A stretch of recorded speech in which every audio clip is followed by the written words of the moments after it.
Wow. No problem, buddy. Hello, hello, hello. Welcome to Patriot Catfishers of America talk show. Tonight we got Lyle in with us to try to help me stay reeled in. Start this off by saying God bless y'all. God bless America. And we need all the blessings we can get right now. And we hold these truths to be self-evident, that all men are created equal. Some of them just a little crookeder than others. We are endowed by our Creator with certain unalienable rights, and that's life, liberty, and the pursuit of happiness. Thank you, Lyle, for coming in. No problem, buddy. Guys and gals, I truly struggled today with not even coming on. I've been up all night, been up all day, been working.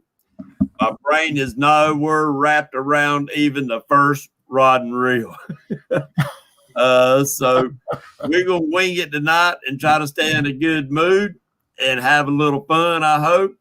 Lyle, I hope you got some rest after you finally went to sleep. I know we all was up most of the night last night, and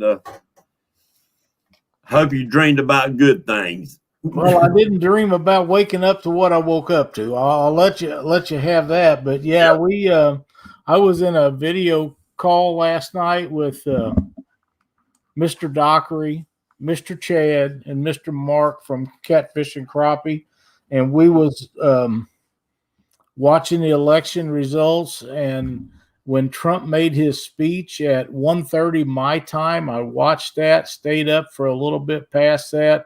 At 2:00 in the morning, I'm thinking, well, it's over. He's won. There's no question about it. I'm going to bed. I go to bed. I wake up and my world's upside down. And I'm thinking, oh, what have I done? I should have stayed up.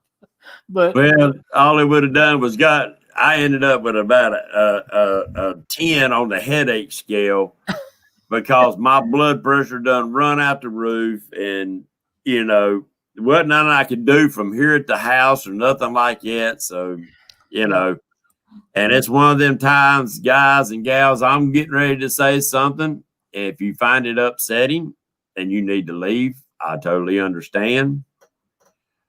But we as American citizens have an obligation to each other and our fallen and the people that had come before us in this country to go to the polls and vote. If you did not get off of your lazy asses and go vote, this is your fault. that's right. You voted Democrat.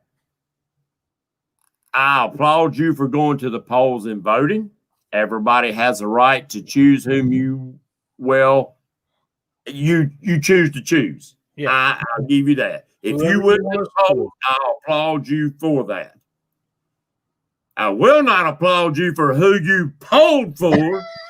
But I applaud you for being an American and doing your duty as a citizen of this country and going to vote. But that being said, Lyle, I'll throw the political stuff is off the table now. So I just had to get it off my chest.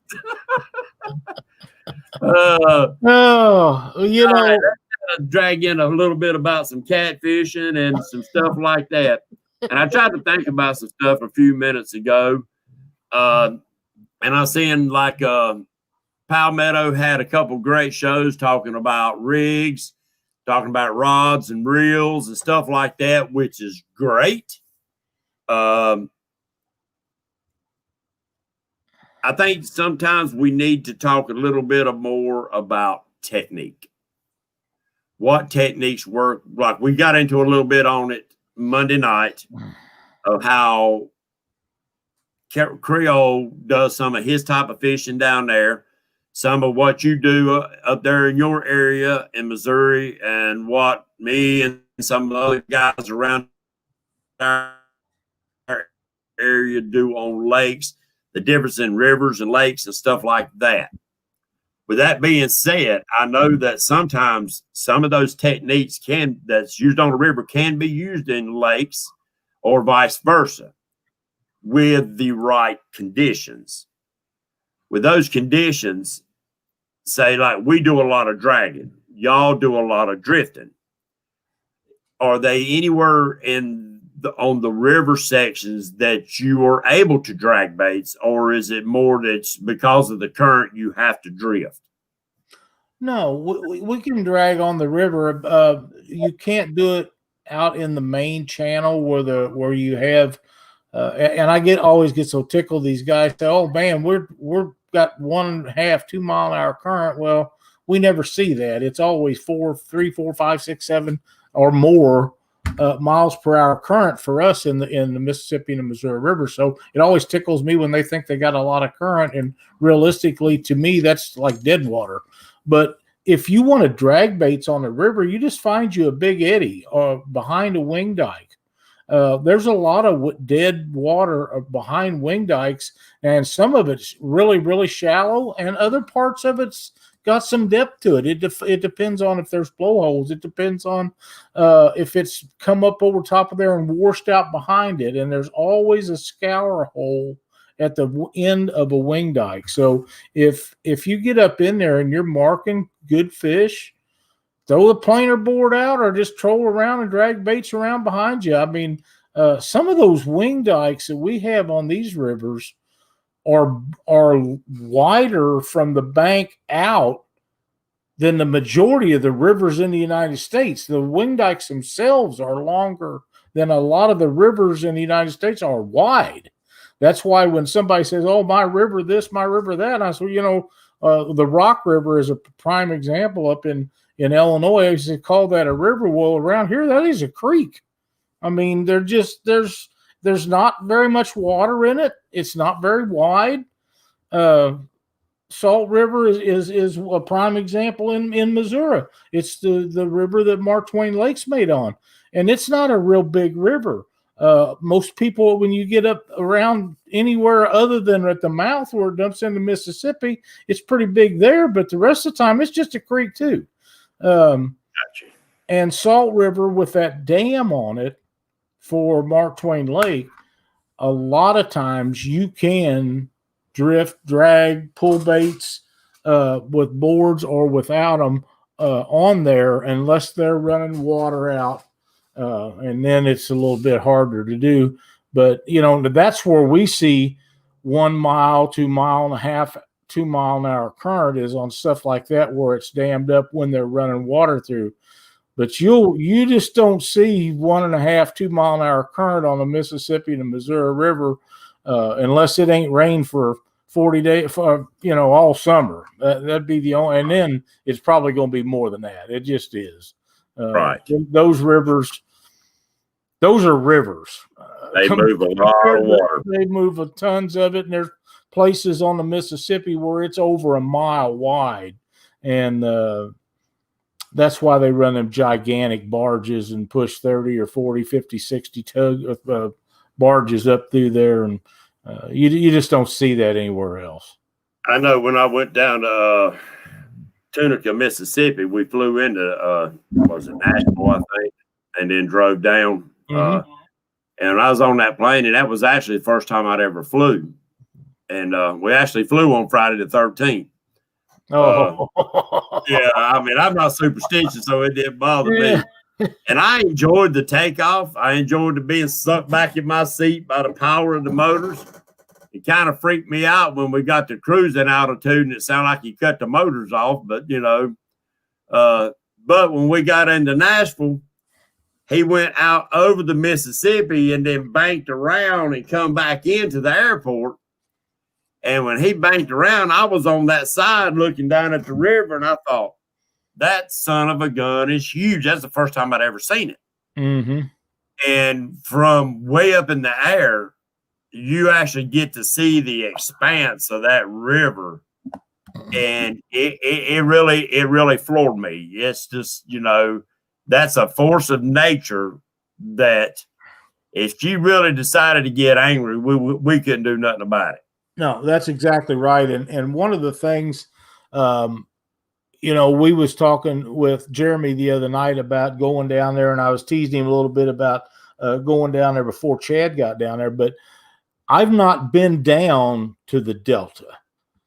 And the Delta, from what I have always been told, is another dimension of the river. If you've not seen it, you don't understand it. And I think that was kind of the point he was trying to make the other day. Where I grew up, on the Mississippi River, we had lots of dams, so they controlled the water flow quite a bit. It'd still get out of hand sometimes, and it'd get to where it was hard to deal with. But from the St. Louis, the last lock is in St. Louis where they lock through. There's no more dams, so it's just wild and woolly on down through there. And by the time it gets down there to where old Jeremy and his family live, it's big, it's wild, and it's woolly. And I'm sure he's seen things down there that I have not, and I would love to see sometime. I wouldn't want to be out there. I don't think I'd want to be on it down that far in flooded conditions, but I would.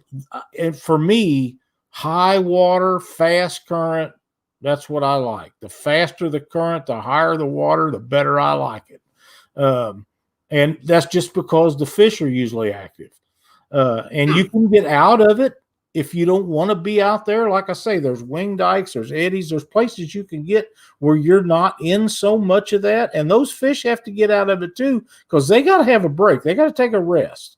Right. And those places like that you can find, the problem with it is if it's up too high and too fast, it's over top the wing dikes. And that's where you get in trouble if you don't have good electronics. You'll tear the lower units out, and it all depends on how the water is. But down there, I think I would like to try that, because I just think that it's going to be a lot more fun.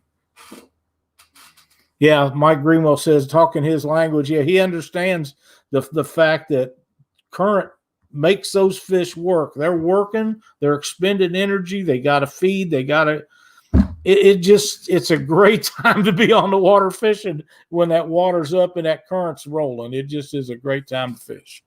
And I'm starting to notice that just like 812 out there.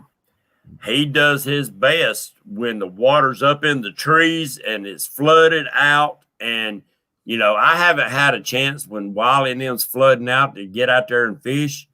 One thing, it's dangerous because of the debris that actually come down through Wiley and stuff.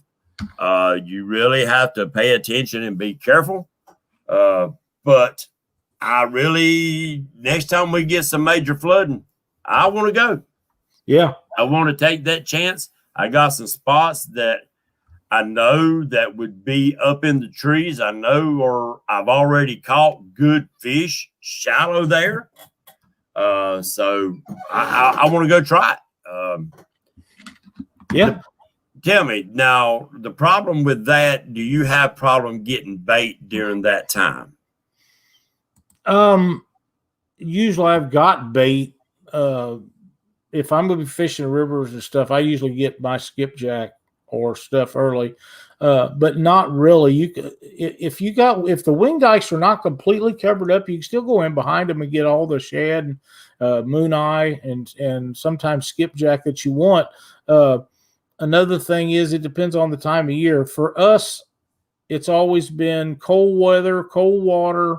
Shad is the bait of choice up here.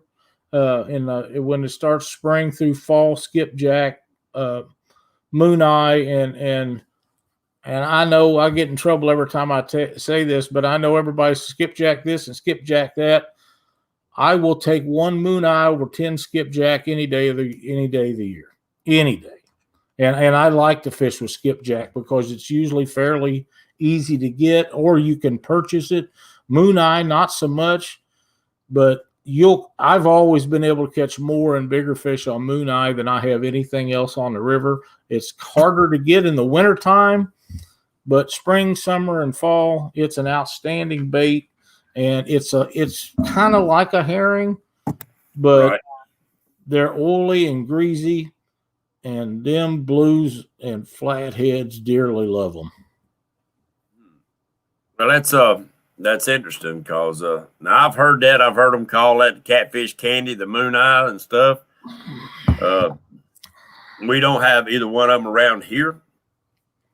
We got gizzards and stuff like that. And I think the mainstay around here, big old mosquito, the mainstay around here is either your gizzard shads or your brim or your white perch.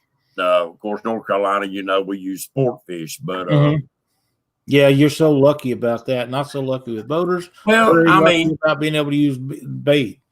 but at the same time, y'all got bait that is super oily and really distribute a lot of scent that, a good gizzard will put out a fair amount of scent when you first put him in the water, but it seems like his scent washes out pretty quick. Yeah. I think it does. Now, another thing that I think about gizzard shad is I think you do a lot better with it if you refresh the bait more often. Yeah. That's what we do. We carry bucket loads of it and, change it out pretty quick. They talking junk. No, I'm sorry. I'm getting messages from a guy in my messages on Facebook and I just can't help myself. I apologize. Oh, you're fine. Oh, sorry. I don't mean to be yawning, guys. The reason I'm asking that is that, the big baits, you want the bigger baits so you can put out big baits. But sometimes, like Justin Wampuscat, he likes the dollar bill size gizzards. Reverse flapper them things. It gives you a really bigger presentation. But it seems like he likes them for live bait. Them size are perfect for live bait. I just wish they did put out a lot more scent, but they do right off the get-go. So if you can get you a bucket full of the dollar-sized gizzards, then you got live bait. There he is. Mama's cat's in here. You got your live baits, you got your cut baits. So you can fish multiple ways with that. That's true. Now, and when I'm getting smaller baits that I want to make bigger, I will cut them right behind the gill plate and fillet that off on both sides, which will double almost the length of that bait. And then back peaches just sit back there and flap. That's what I do. That's what I call a reverse flapper. Yeah. I'll put a big hook right up between his eyeballs in his mouth and right out his eyes. Yeah. And then lay him back and them flappers will just sit there and flap backwards. Yeah. And I see so many people, that's what I don't understand. They'll do a flapper, they'll cut that backbone out and throw that backbone away. Well, the backbone is the bloodiest part of the fish. That's exactly right. You're losing too much scent by throwing that away. I don't do that. And I've got a question that maybe you can answer, and I've asked quite a few people. Nobody can answer that. Do a fish have a scent gland or something on its tail? Not that I'm aware of. Now, the reason I asked is because I've heard a lot of people do good with the tail section of shad, skipjack, and other bait fish. I've caught good fish on the tail section, and it's not a bloody section of fish. No, it's not. I remember a story that Joey Kirby told one time when he was fishing with Stacy, and they cut these baits up, and Stacy put all the baits on, and the only thing that was ever left for Joey was the tails. And they were trying to get their baits in the water so they could fish. So he started putting the tails on because all the other pieces was gone, and he was the one that caught fish that day on tails. Now, me, I don't use them because there's really not much blood content in them, or it doesn't appear to me that there's a lot of scent in them. But that's just, I've always remembered him telling that story, and it tells me that that's another reason why you should continually try new stuff. And I watched SK. He's in your chat tonight. I've listened to him, and he's told that don't be afraid to try new stuff. He tried new stuff, and it worked for him. And Joey's still, as far as I know, still using tails. He don't throw them away like some of us do. So that tells me that don't be afraid to use something. And if you're short on bait, you sure don't want to be afraid to use it. Well, the reason I was asking is there's got to be a reason for that. whether there's a scent gland back there or if you're catching the anal gland or whatever, there's something that's making that bait, because it's not a bloody piece of bait. No, it's not. Now I use them paramedic shears, scissors, or whatever you're gonna call them, and I'll cut the fins off of it and I'll hook it at the skinny part of the tail, and then I'll do it like almost like a small reverse flapper, and I'll flap it back from the tail back up towards the head. Just to give it a bigger bait, or maybe cut into something that's causing that scent.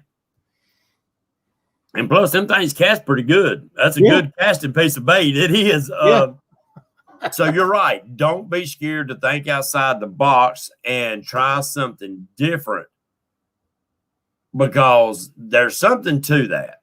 That's right. I learned a long time ago. I worked with old boy. He's the plant manager's son, kind of a little sport guy, but he worked hard. Anyway, he's a good kid. And they lived down in Tigger Cay, which is a very rich section on Lake Wiley. Went out there on the dock, and on the way down there, of course, I carried cut baits and chicken livers. I carried multiple different baits.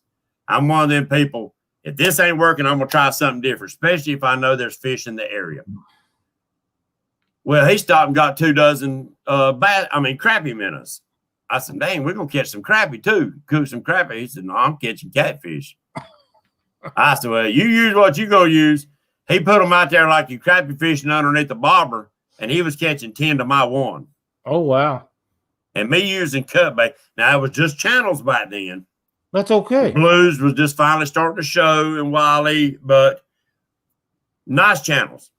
I'm talking about 4, 5, 6 pound channels. Them are good channels. Oh, yeah. Especially on Wiley. On crappie minnows, floating on 2 or 3 foot underneath the water around the docks. Well, JP3 says they eat tails in the wild, and he's correct. They do eat tails in the wild. But usually that tail in the wild is attached to the rest of the fish. Yeah. It's not cut off. But, he's right. They do eat them in the wild. So why would that be any different? And maybe, just maybe, they're not looking for that strong of a scent. Yeah. I mean, I don't have the inclination to tell you why it works. But if it works, keep doing it. I mean, that's just the way it is. That's sort of like them crappie minnows. If they're working, don't stop using them. Keep going. Oh, no, I changed my junk over. I mean, I had a little bit too heavy a line for crappie minnows, but I still used that son of a gun. I caught me some of them channel cats. Oh, we had a good mess. Oh, we had a good catfish fry that day. Yep. Channel cat are great eating fish. I do agree to cut the red meat out of them and a bunch of that yellow off of them. But the smaller ones, they don't have a lot of that fat on them usually. No. So that's why I like them. I like them little small ones. Yep. But it seems like, and I'm trying to remember, seems like it was in the spring when we done so good with just using crappie minnows. The small baits early spring. When the water's still cold. And the crappie getting ready to head to the banks. And they know why them crappie are going to be on the bank. They know why they're going to be up there. And them channel cat, they're just like the bluegill. They'll go in there and eat the eggs and the small fry and all that stuff. So, and you ever notice that's when, if you go crappie fishing during that time of year, throwing jigs, more times than not, you gonna get your line stretched by a channel cat. Oh, yeah. Or a catfish, period. Yeah. Grabbing them little bitty jigs. Now, I always wonder, and you'll never know unless you catch both of them. I always wondered, is the catfish going after the crappie that's going after the jig? Or if the catfish is going after the jig alone, I've caught channel cat on just jigs, crappie fishing years ago. Cindy and I used to do a lot more crappie fishing than we do now. In fact, I caught the biggest one, the biggest channel cat till I went to Mendota was a 12-pounder, and I caught it on Stockton Lake here in Missouri, crappie fishing one day, and it wrapped me around a stump. We was fishing stump field, And I tried to run the line back around one way and then back around the other way, and I'd just keep increasing the number of reps until I finally got it off of there, and it was a 12-pound channel cat. And for me, that was a giant channel cat. Oh God, And yeah.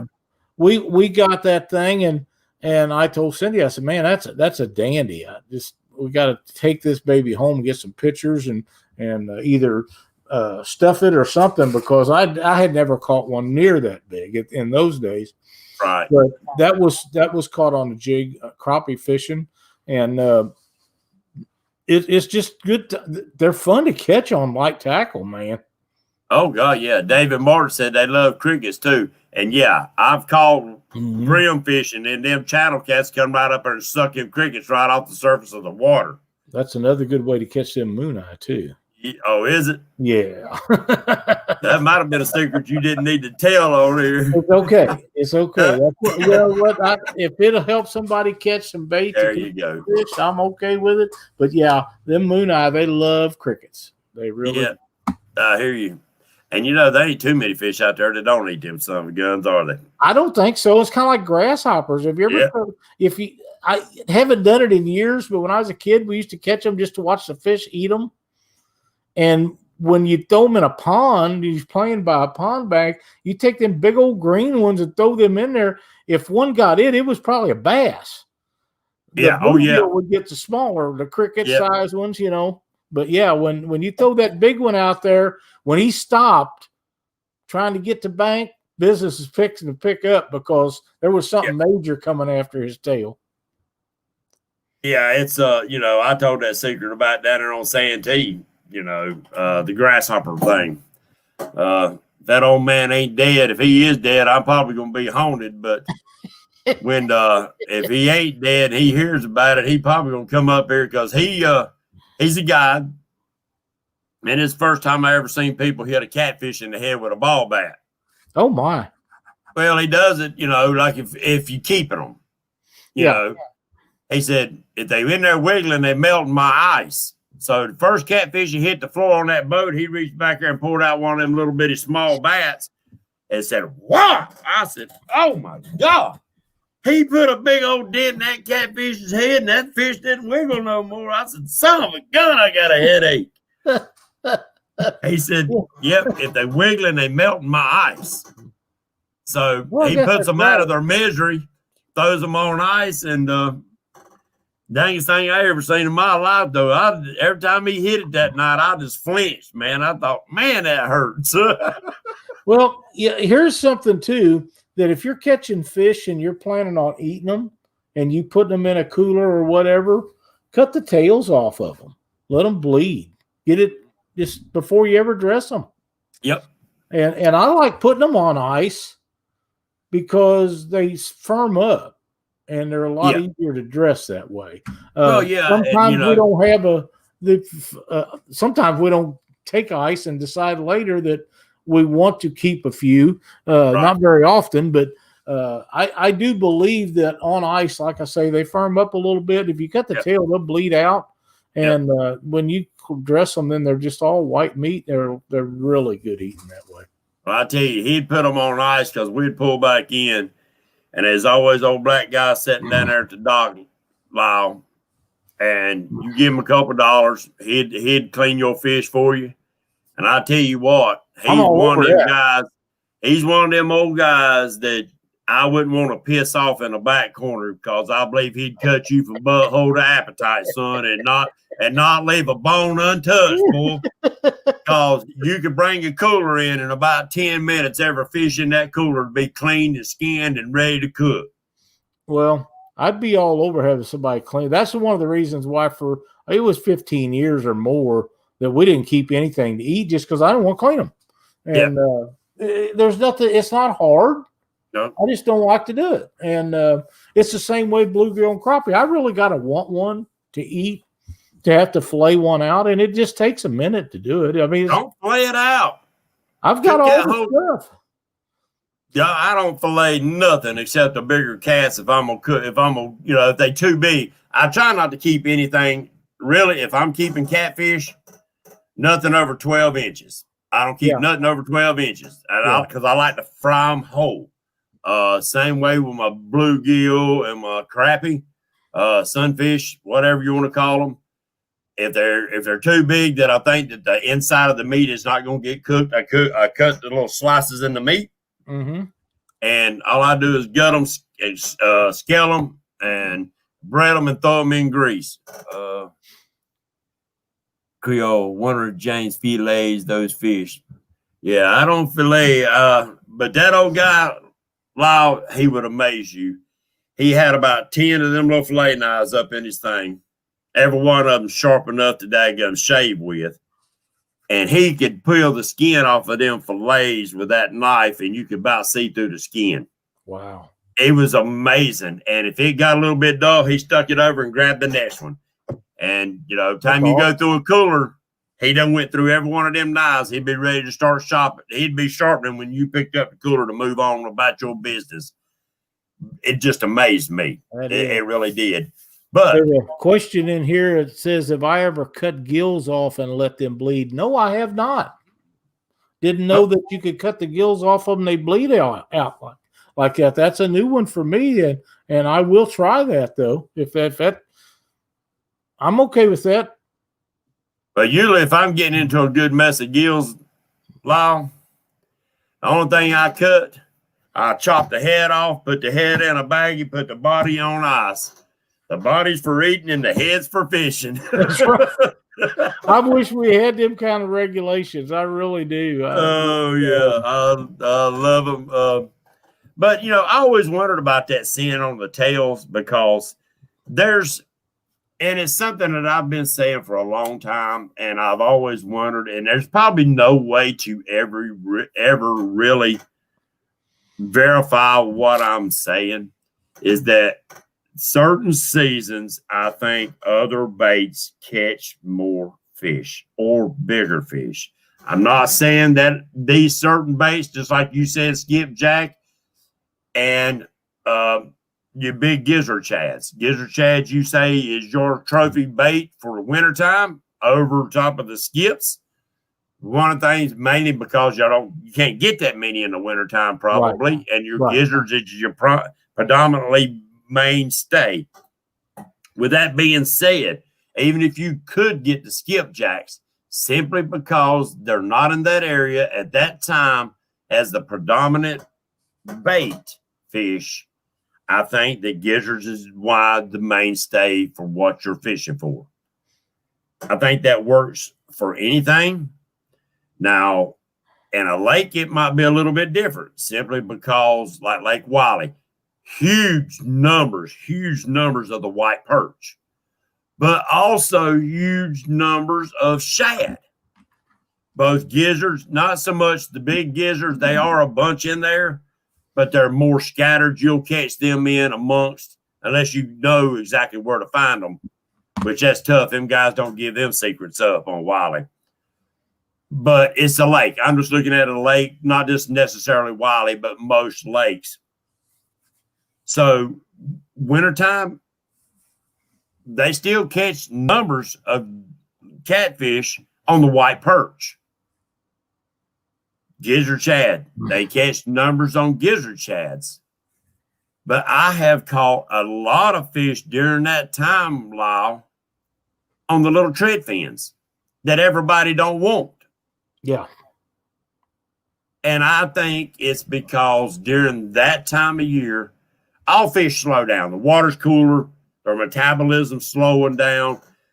The bait fish ball up in bigger balls of bait. I think it's easy pickings. I agree. When you catching catfish with mud all over them, they're laying down in the mud. Well, like you said, drifting, you want to slow it down. Dragging baits, if you're going to drag, slow it way down. Or anchor. I know I hate anchoring. I seen my buddy David Martin just put them daggum automatic anchors on his daggum boat. I'm jealous. But I think there's certain baits at a certain time of year. Now, with that being said, do you think that the different techniques and tactics need to be changed up from summer, fall, winter, and spring? I do. And one of the things, I'm a believer in big bait catches big fish. And one of the reasons for that, because you can catch big fish on little baits, but Right. one of the reasons that I feel so strongly about that is you don't have to worry about all them little fish messing with a big bait. If something takes it, it's most of the time going to be something big enough to eat it. Or the big bait gets to hang around longer before the big fish can find it. The dates will still hit on it. Oh, yeah. But it takes them a while to gnaw it down and give the big fish a chance to find it. That's a fact. Now, in the wintertime, I don't use baits near as big as I do in the summer. I downsize them. And in the area that we fish on the lakes here, most of the time when we're fishing, Cindy is using 8/0 hooks and I'm using 10s because I use bigger baits. Right. But we're both using 8s and sometimes 6s and 7 in the wintertime, and that much smaller baits, because there's Lake Ozark and Truman, they got big fish in them, but the numbers are so great on the small fish. And if we're going to keep any fish, most of the time that's when it's going to be, is in the fall, winter, and spring. Rarely is it going to be in the hang on just a second. I thought I had that off, but I guess not. My damn phone. Need to answer. Go ahead, buddy. No, it's my brother-in-law. He'll get called back here after a while. Okay. But I do downsize baits, and we throw an anchor once in a while in the wintertime. The colder it is, the more likely we're going to be to throw an anchor. Not that I want to pull it up, because I really don't want to. But spot lock, anchor, any of that depends on conditions. It depends on conditions, and I still will a lot of times put a drift stop back just to hold you steady. If you're in a current situation or something. But yeah, there's a lot of difference between wintertime fishing and summertime fishing for us, and we use lighter rods, usually faster tip action rods. Now, as a rule, fish usually bite a little lighter in the wintertime. Not always, but as a rule they do. Right. But now, with that being said, like a lot of people around the Carolinas, and y'all, everybody uses the Santee rigs a lot. Mm-hmm. To me, when I start catching those catfish, not that it's got just a little bit of mud on them, but that are muddy. They're laying there. They're very rarely moving, maybe coming up off the bottom to feed. I remove the float off my rigs. I go back to just a strictly Carolina rig and shorten my leaders. Mm-hmm. Is that something that you do? Or yes. I usually always shorten them. I do. And Kevin, he says it seems like you would anchor less in the winter because the fish aren't moving as much. Kevin, I find that different here where we're at, because you can go up to the lake and find those fish one day and fish them and go the very next day, and they're probably not going to be there. Right. Especially the blues. The blues move so much that it's rare that I find them over 1 or 2, maybe 3 days in a row in the same spot, and then they're completely gone to another area. It might be an area like that, or it might be something completely different. And sometimes they're completely gone where you got to go find something else, or it may be the same fish, but they're miles away. Right. Especially on the river channel of the lake. Right. And the reason I see, answering Palmetto, hold on a minute, guys asking about bobbers, is that, hold up. Sorry about that, guys. The reason I know a lot of guys still drift a lot in the wintertime is that you got to slow your boat down so much that if you got, and wintertime comes a lot of times with some good windy days, it's harder to control a boat at very slow speeds. You start getting that walking. To me, I feel like I'm losing more control of my baits doing that. I would rather anchor and keep them down. Not to say it can't be done. I see Dieter doing a lot. Matthew Anthony hardly ever throws an anchor. So I know it can be done. Me being on a pontoon, it can be a lot of aggravation. I guess if I throw a drift sock, it would probably help with that. But usually going at 0.2, you ain't got enough speed to fill a drift sock up. Well, a lot of times you don't, especially a great big one. But Right.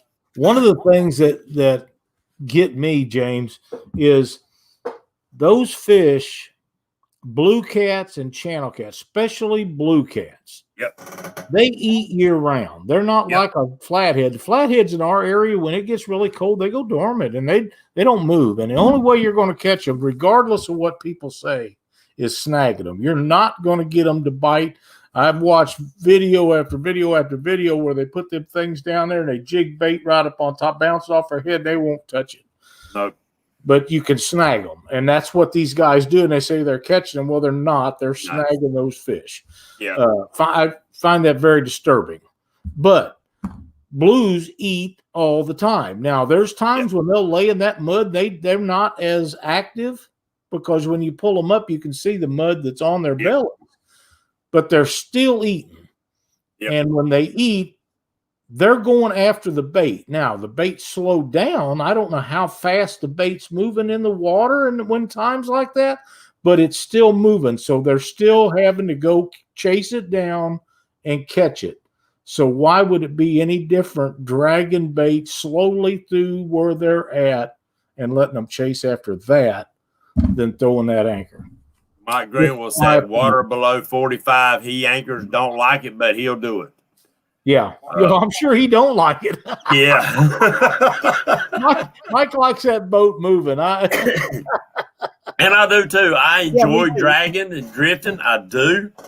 Even though I have some of my roughest times pulling with that pontoon. Now I got a better trolling motor, so I probably have a little more luck doing it.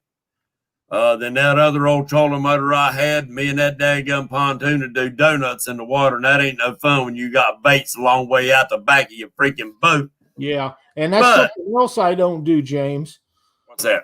In the summertime, when it's really hot, I think that those fish are a little bit more skittish about shadows and noises coming from boats and stuff. And a lot of times shouldn't have done that. I'll have my bait way out behind or off to the side and way behind the boat. In the wintertime, I'm not nearly as far because they're slower. And I don't think that the noise and the shadows affect them. Of course, there's a lot of cloudy days in the wintertime that you don't have in the time too. So I'm not running my baits 400 feet behind the boat is what I'm trying to get at. You know, they're a lot closer in to me. They don't fight quite as hard, but I'm okay with that. I still get to catch them and either eat them or turn them loose. Most of them get turned loose, but I don't run my baits nearly as far behind the boat in the winter as I do the summertime.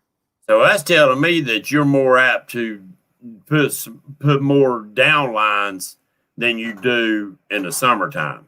Yeah.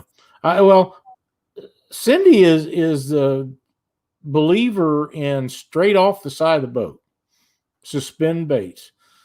She's caught a ton of fish doing that, and she always has at least one right under the boat, and she's pretty successful at it. And I don't do it that way, but I don't care if she does. If she's happy with that and she's catching fish, well, then we're both happy. So sound like she's almost bumping while you're doing that. Well, she has bumped it's hard to understand, but she knows how to bump in a rod holder. And it's something else we haven't really told anybody, but she'll sit there with that thing and jack it around and watch it. And if it drags, she'll move it up. And if it's not hitting, she'll let it down to where it just like tickles the bottom of it, of the water system that you're in. and she's caught a lot of fish that way. But hey, to me, that's probably getting as about as close to a natural presentation as you're really going to get. Yeah, because she's feeling exactly what that's doing. I mean, I can see that, especially if she's holding the line and using just pulling the line up and down. well, sometimes she does, but most of the time, no. She just watches it, and if it starts going back, she knows it's dragging, so she'll take a half a crank. Oh, and okay. then if it's just going straight down, she knows it ain't hitting the bottom, so she'll let a little bit out till it hits the bottom, and then raise it up just a little bit, and it just basically she wants it just right off the bottom, and she's pretty successful with that.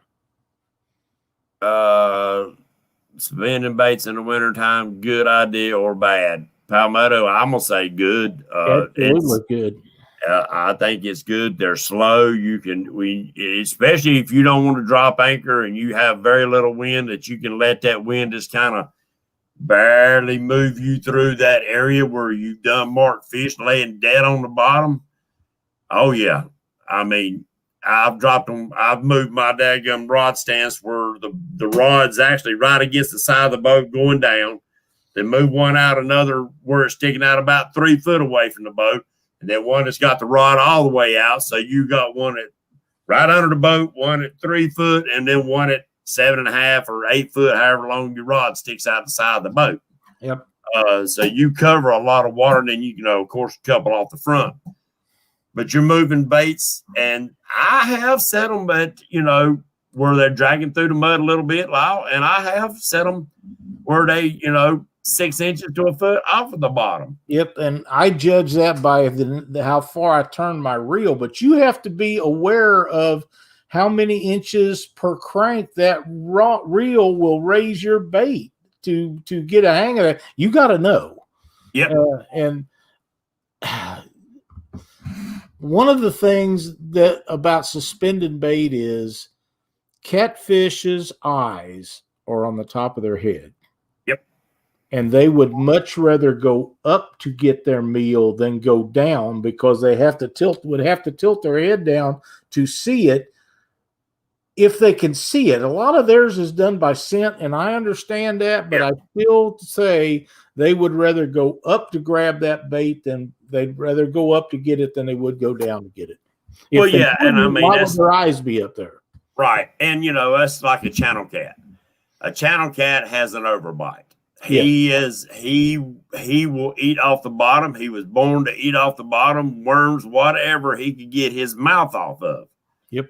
And I think, and you'll actually see more of these little tentacles underneath his chin than you do on the flathead and the blue. Right. For that reason. But do not ever think that a channel cat won't eat live bait, because that son of a gun will kill your brim. Yeah. They will mash a brim flat. I think they'll kill it just to kill it. They have a lot of flathead type instincts with them. Channel cats really do, and I agree. I think that they kill things whether they want to eat it or not. If it's around, if it's bothering them, and I don't. They have such a little attitude about them that I think they just kill things to eat. And once it's dead, they can just go ahead and swallow it. It's not a big deal. But I'm convinced that a flathead will kill something that's too close to him just because it's too close to him. There's no question in my mind. And once it's dead, well, hell, I killed it. Let's eat it. Get the fork and knife out. But and I think channel cat have that objective about them too, because they are. And if you don't think they got an attitude, catch one of them that weighs 3 or 4 pounds, stick your thumb in his mouth. He'll show you that attitude pretty quick. Them things, a channel cat will fight you all the way to the boat. He'll fight you in the boat, and he'll fight you trying to let his butt go back off of the boat. Yeah. Now, if you could the DNA specialist that could blend a daggum flathead with a channel, you'd have a mean son of a gun there. Now, but and so now when I got back into catfishing, I noticed that the more I learned about the flatheads, the blues, the channels, which I knew a pretty good bit about channels. But I got to noticing that a lot of the prime areas that I caught my bigger channels in Lake Wiley before the flats was in there are a lot of places that I go back to catch flatheads now. Yeah. That makes sense to me. And I other than what we did was just talking about the fact that they act and have a similar attitude. That's why, but it makes sense to me that you would catch flatheads where you used to catch channels or vice versa, because they live a very similar lifestyle. One's just a whole bunch bigger than the other as a general rule. So, but now, and I know you know a lot more about the channels and stuff because y'all catch some of the bigger ones.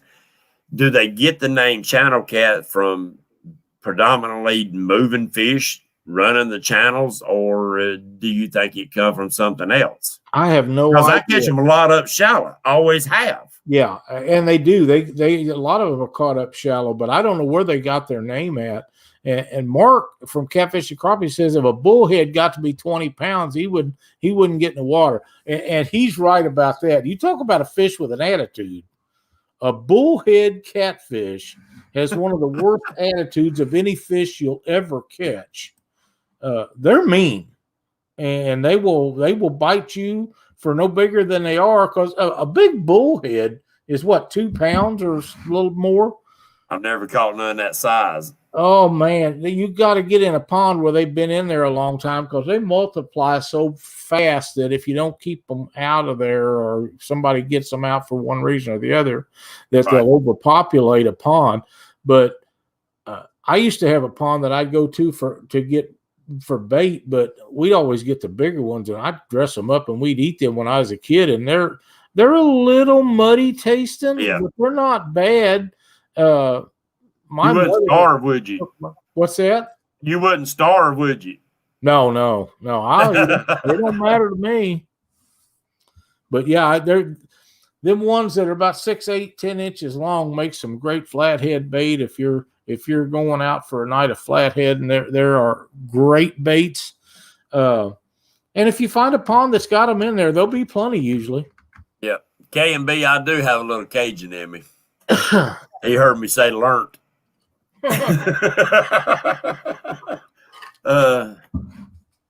My grandma, I think I hooked one over 20 or 25 earlier this spring. Never felt power like that before. I thought my rod was going to snap. It overpowered me due to my line and lost it. Wow. Michael Morello. I don't know what the world record bullhead is. I don't know. I've never seen one very big. I know 2 or 3 pounds or so. Yeah, I was thinking I think the world record, like, which one's the bigger, the white or the other? I can't remember. But I think it's around 6, 7 pounds. I'm not sure. But that's another thing. You can use bait that's not native to your waters to catch fish. You can. But I think if you put a big piece of skipjack in front of Lake Wiley fish, and you put a big piece of daggum shad, gizzard shad, same size baits, side by side, I'd almost bet that fish will choose the gizzards. Because it's in there naturally. But then again, they'll eat a damn chicken liver. They'll eat a chicken breast, but I've never seen a chicken swim around in no water I ever fished. But they eat them. People catch them on that stuff. And I promise you, there ain't a chicken swimming in none of them lakes that's got cherry Kool-Aid on it. But no. It makes no sense to me. I still contend that if you keep track every day that you go throughout the year, the natural stuff that's in the water will be more successful overall. But there evidently is some times that's not the case, because I've watched these guys, Kevin and Dieter and several others, be successful doing that. But yeah, Mike Byram up on Lake Norman, Lyle, that is his mainstay bait, is chicken. But not with cherry Kool-Aid. He uses garlic or plain. He does a lot of drifting, dragging baits, but he's got it down to a science. He makes his own little dragon weights, but he knows exactly how much weight. This comes back down to technique, Lyle. He knows exactly how much weight, how long the line, what size line he uses, how far out he puts his line, to how fast his boat's going, as to how deep that bait will drag. Them baits are always suspended up off of the bottom. He never runs them baits on the bottom. He uses it to control the depth of his baits for the speed. Wintertime, when he has to slow it down, he'll go with lighter weight. And when he slows his boat down, to keep it at that specific depth. That is learning what your rigs will do in a specific thing. He's using, though, garlic chicken. Yep. Now, with garlic, since it's strong, he'll never put his garlic on till he gets ready to go fishing. Oh, he don't soak it in it? He does not soak it in it. He'll put it on it, put it in the bag, put it on, and then go head to the lake and go fishing.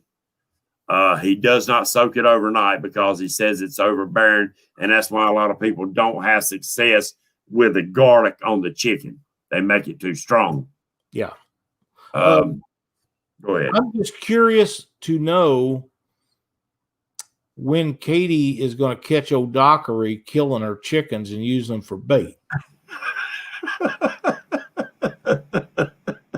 If she ever catches him killing her chickens to use for bait, the next time you see Dockery, he'll have them cross band-aids all over his head, neck, shoulders. You know, she'll beat him to death.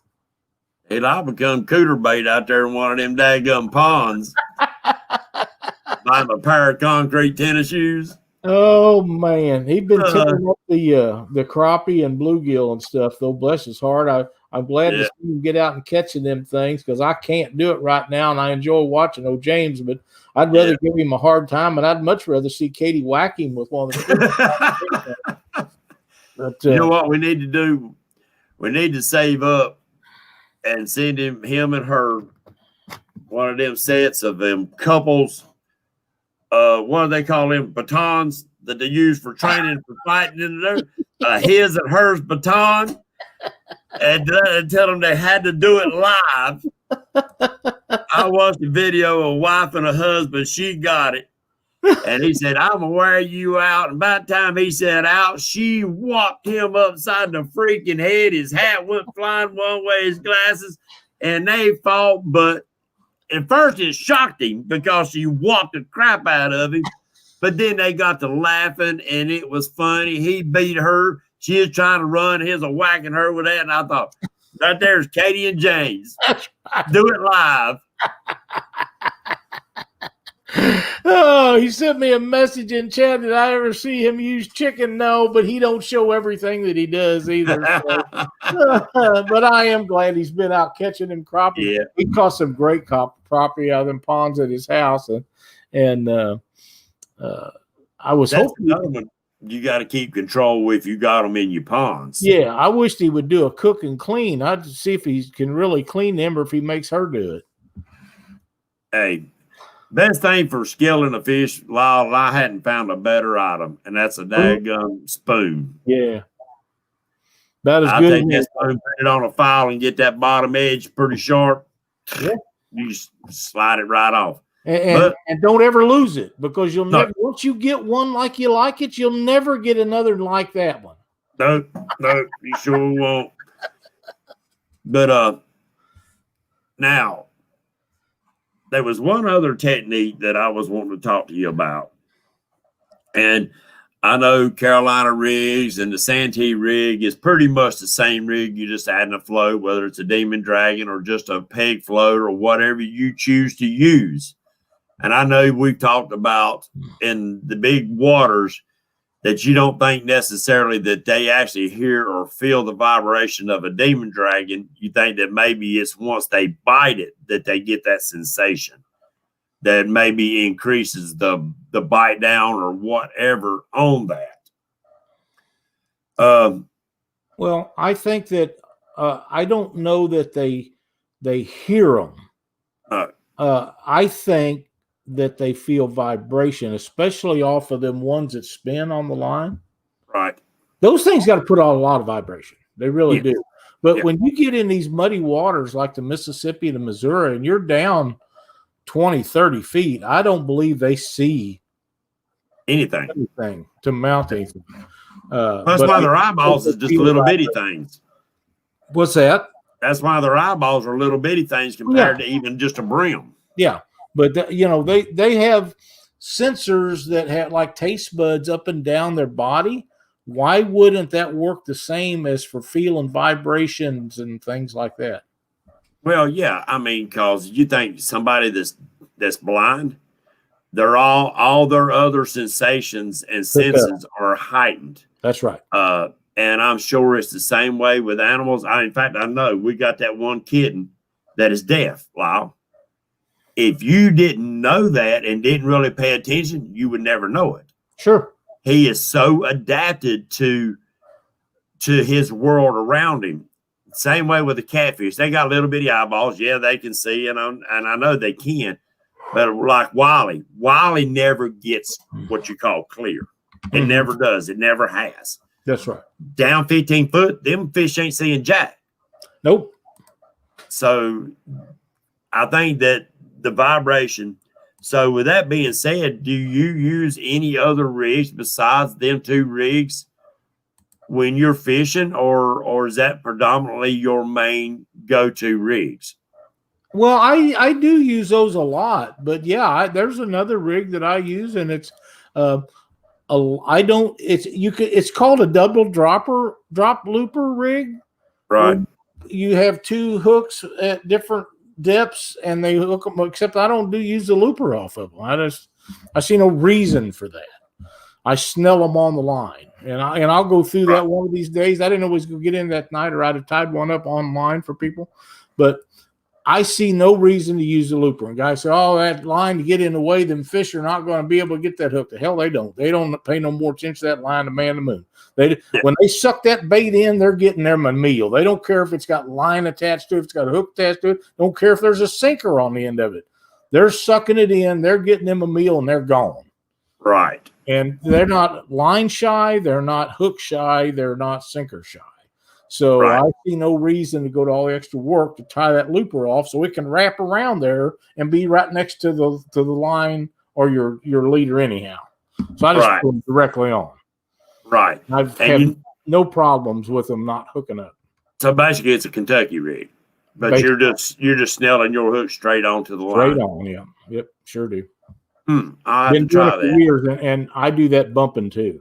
And people say, "Oh, you can't do that." Well, you don't have to if you don't want to, but I promise you old Lyle's going to be doing it. Well, there you go. And I mean, you got to find your go-to rig that builds the confidence that you've caught fish on. You know that it might be just the way you hold your rod and reel. It might be just the way that you fish that technique does work for you, that it might not work worth a crap for me. But if you don't try it, you don't know. Now, when I tie the Kentucky rig, I usually do it like just a 2-hook rig. But sometimes I'll do that knot that pulls that loop. And then sometimes I'll do a swivel and use a 50-pound short leader, and that hook is more apt to stay out away from the main line. It's because it's stiffer. Yeah. And I'll tie it straight to my swivel. And I don't use a 3-way swivel. I just use just a regular barrel swivel.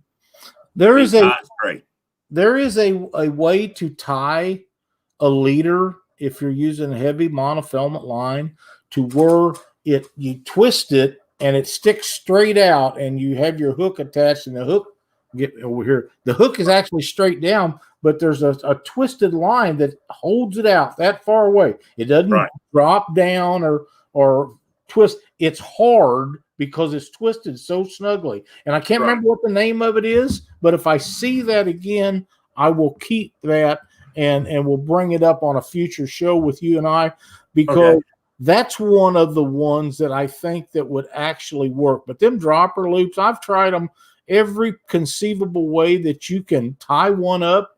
And when you drag them in, they're still wrapped around your leader. So what's the point of going to all that extra bull if you don't have to? Just snell it up on the line. Yeah. Didn't even think about that, Lyle. You're right. They are all, Especially I don't now when I tie them, they're short. Yeah. I don't never make a long one. They're just short.